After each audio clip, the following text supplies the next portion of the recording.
4 heures. Disons, pour cette semaine écoulée, nous avons deux points à aborder avec vous ce matin. Dites-nous. Et la marche sportive organisée par Foscor Côte d'Ivoire et la proclamation des résultats du CEP. Ok. Commençons tout de suite par le premier point. Effectivement, le forum de la société civile de l'Afrique de l'Ouest, section Côte d'Ivoire, en abrégé Foscor Côte d'Ivoire, a organisé une marche sportive pour la cohésion sociale et le samedi dernier. Toutes les corporations ont pris part à cette activité sportive, policiers, gendarmes, militaires et civils. L'objectif était de briser le mur de la méfiance entre FDS et population et renforcer la collaboration civile-militaire.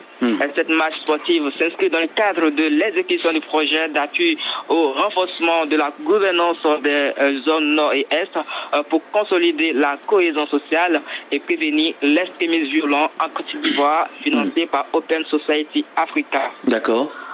Au chapitre de l'éducation, pour terminer, depuis le lundi dernier, à l'instar des autres localités du pays, les candidats du CEP de la région du Bunkani sont situés sur le sort. Le taux de réussite est de 87,94% contre 61,39% l'année dernière, soit une hausse de 26,55%.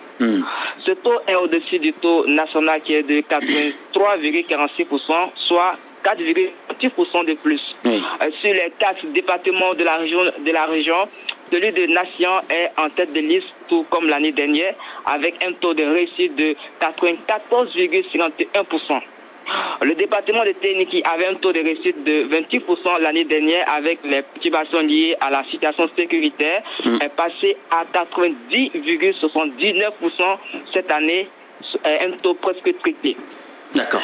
Voilà ce qu'il fallait retenir en ce qui concerne l'actualité cette semaine dans le Bunkani. Ouattara Alassane en direct donc sur Radio Albert, où il est notre correspondant permanent du côté donc de la région du Bunkani, précisément à Bouna, notre bureau du côté donc de Bouna. Merci beaucoup.